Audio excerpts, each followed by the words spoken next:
Good morning, guys, and welcome back to the shop.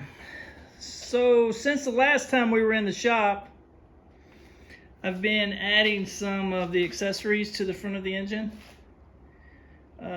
Just a couple of things to point out. My original engine in this Jeep was a 304, and these bolt holes on the head, on the heads for the 304 are a 3/8 16 bolt hole, and on these new Elderbrocks they are a 7/16 14. So I ended up having to get a new bolt for the alternator bracket, but I've gone ahead and put the alternator on. I've got the oil pressure sender for the EFI system installed. I've got the temperature sensor for the EFI back there, yep, right there. And then I've got a temperature sensor for my gauge over there. I've worked on this power steering. Let me see if I can get back here.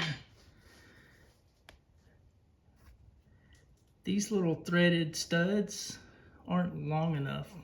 This one barely catches the nut, and that one down there, I don't know if you can see that or not, it's completely not long enough, so I got to come up with some solution to that little issue. But yeah, other than that, it's come along pretty good. Today what I'd like to do is get this transmission and transfer case combo put into the frame. So first we'll start with the flywheel, pressure plate, clutch, throwout bearing. I've already got the pilot bushing driven into the crank, and I've already indexed my bell housing, so I know that it's centered with the crankshaft. So yeah, stay with me, and let's see if we can get this transmission in here today. Okay guys, first up will be the flywheel. I don't know if you can see it, but the distance from this hole to this hole is shorter than it is to these, so essentially that's keying it for balance purposes on that flywheel. So we'll be sure we'll only go one way. So let's get the flywheel installed right quick.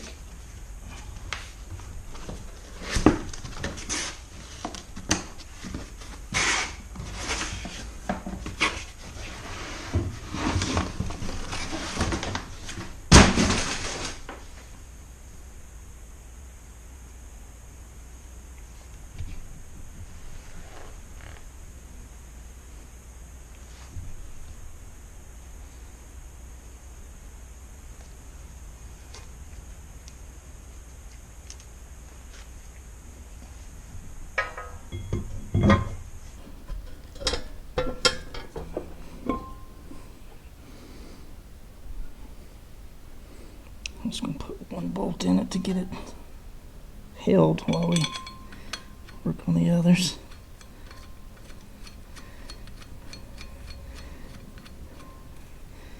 Alright. I think that's got them all lined up. So now I'll get my other glove on, which I meant to do before I touch that flywheel, but we'll clean that up before we're done.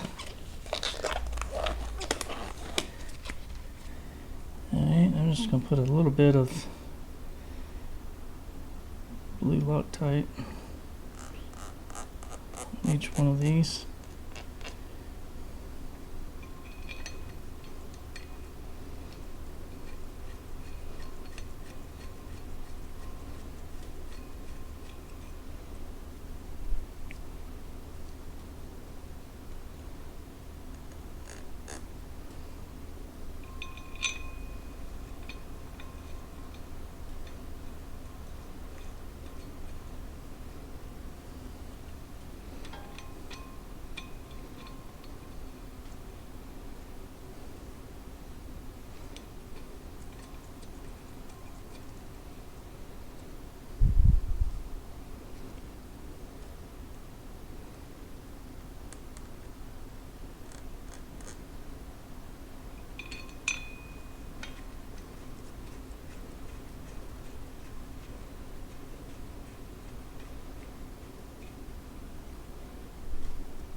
Alright, I'm just going to snug these with a wrench.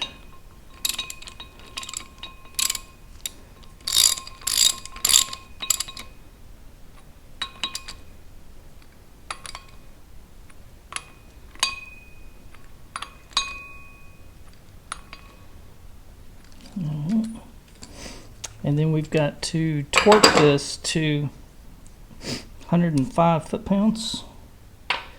So let me grab a torque wrench. So I'll start with 50.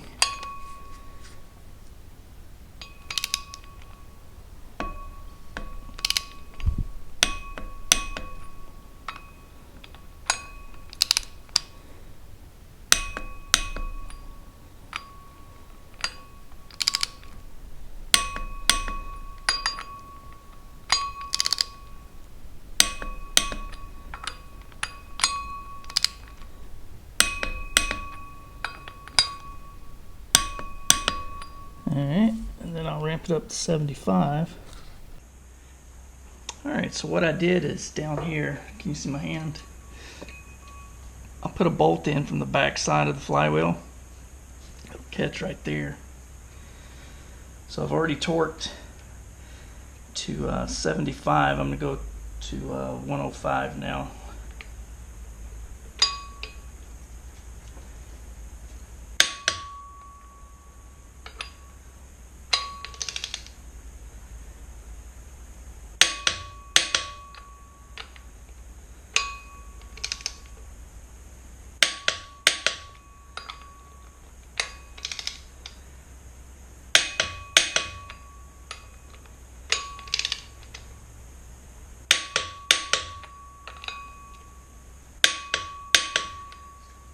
Alright, so let me get this cleaned up.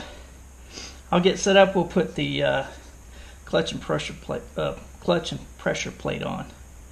So give me just a sec. Alright, so next up, we're going to install the clutch and pressure plate. So let me see if I can hold all this. Alright. So this clutch has a note on the back of it. It says flywheel side, and it's got another little decal over here. Center force put on it. But it's about to fall off, so I'm going to go ahead and pull it off.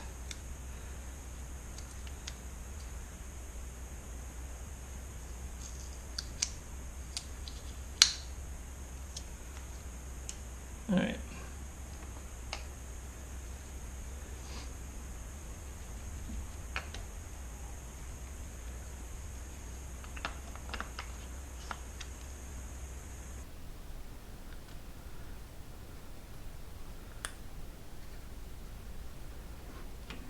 So we're going to try to hold that there, and at the same time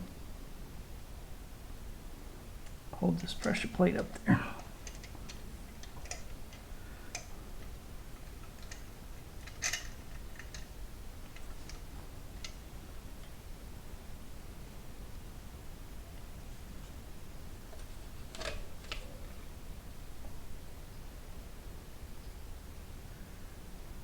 Okay, so I'm just going to put a couple of bolts in it just to hold it.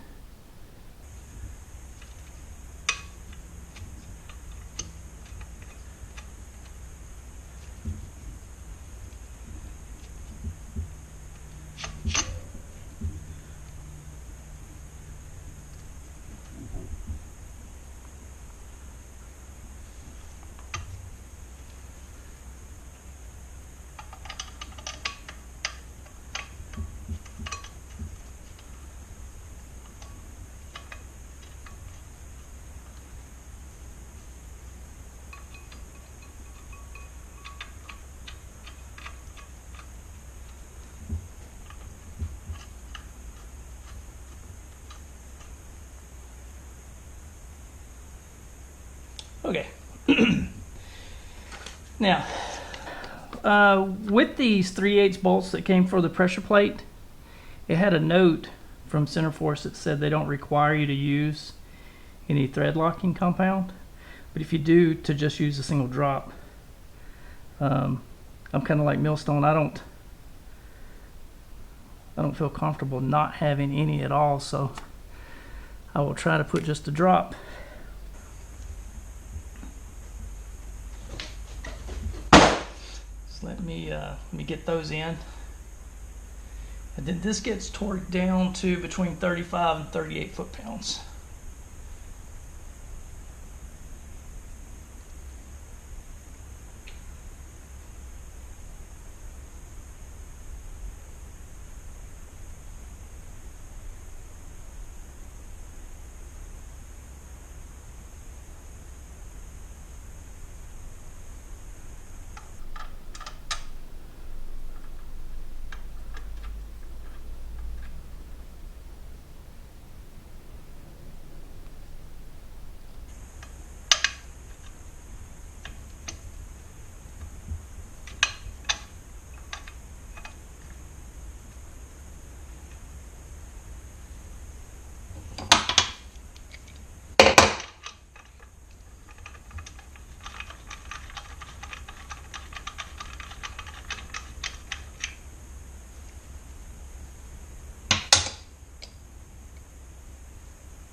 Comes out of that container so fast, it's hard to get just a drop.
All right.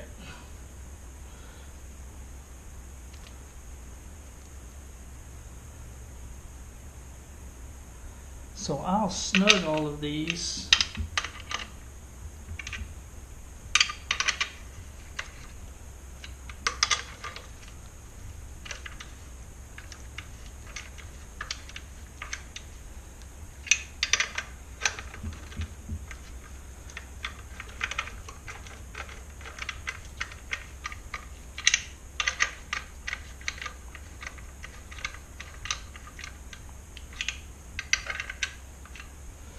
Okay, Now it says to just turn these 1/4 inch at a time until you get to 35 to 38 foot-pounds. So let me grab a torque wrench.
All right, guys, so for this next part, to get the throwout bearings adjusted to the correct gap, what I've done is you can see that the teeth,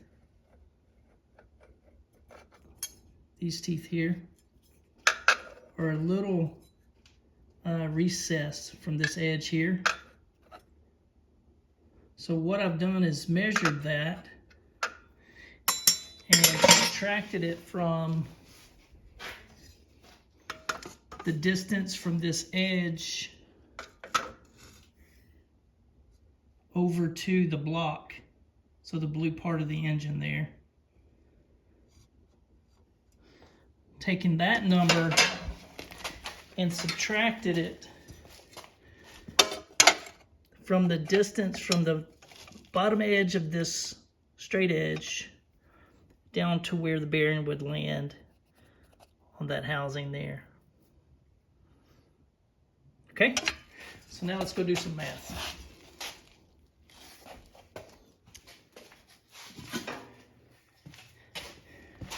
All right, so now here at the whiteboard,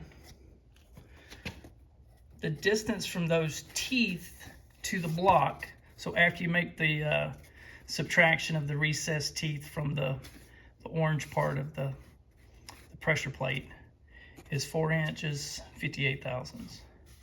And then from the bell housing to the landing on the transmission was 5 inches, 748 thousandths. So it left us with an inch, 694 thousandths. So then we're going to subtract the gap that we want, the air gap, the 1/8 of an inch air gap, plus an additional 125 thousandths of wear that they predict will happen over the life of the bearings. Leaves us with a 1 inch, 444 thousandths, which ironically, the original out of the 304 with the T150 behind it was 1 inch, 410 thousandths. So I like my math. I think that's what I'm gonna set the throw up bearings to. So I'll get that done next. All right, guys. So I got the throwout bearing adjusted, locked in, the clutch fork in, the boot. So next we'll go ahead and get this bell housing mounted.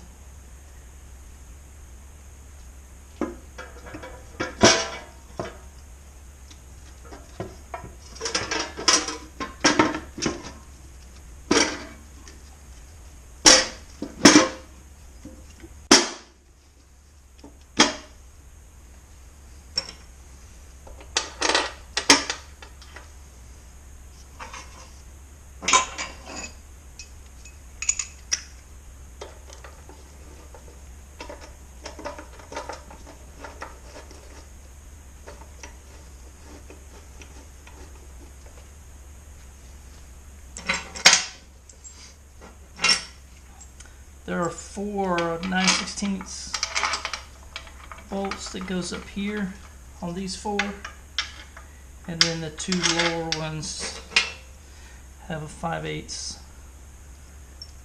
head on it.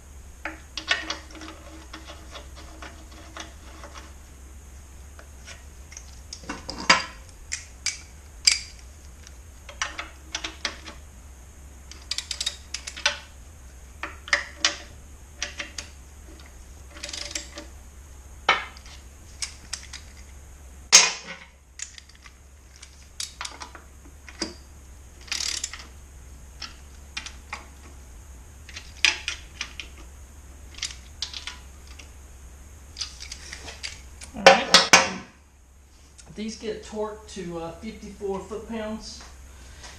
So let me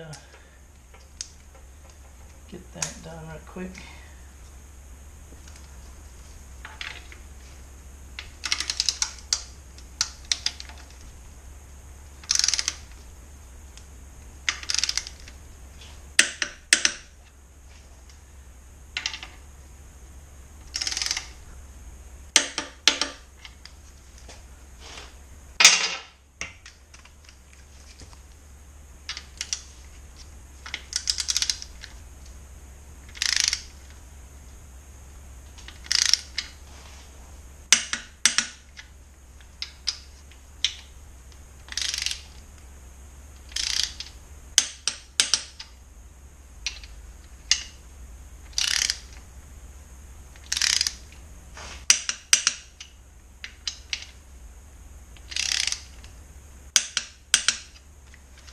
So next, let me get set up, and I'll try to get that transmission transfer case combo inserted in here. So give me just a sec and see if we can get this done. All right, let's see if I can get this over there.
All right, guys, so there it is. Got it in there. The one thing I'll tell you about getting the transmission back to the block is that pilot bearing, or that guide that they give you to align the clutch. You can't just insert that. You've got to hold it up just a hair it's got to be perfectly aligned for that input shaft to the transmission to go into that pilot bushing. So that was an ordeal, but I got her done. So next time, and you can see here I've already started on laying out the exhaust. I think all that's left in the frame, other than just tidying up the engine and getting it going, but aside from that, exhaust and fuel lines is the next thing on my list. So I've already started laying it out. There's a new tool on its way to help in doing that, so that'll be next time, hopefully. But anyway, thanks for coming by the shop. God bless you, and we'll see you next time.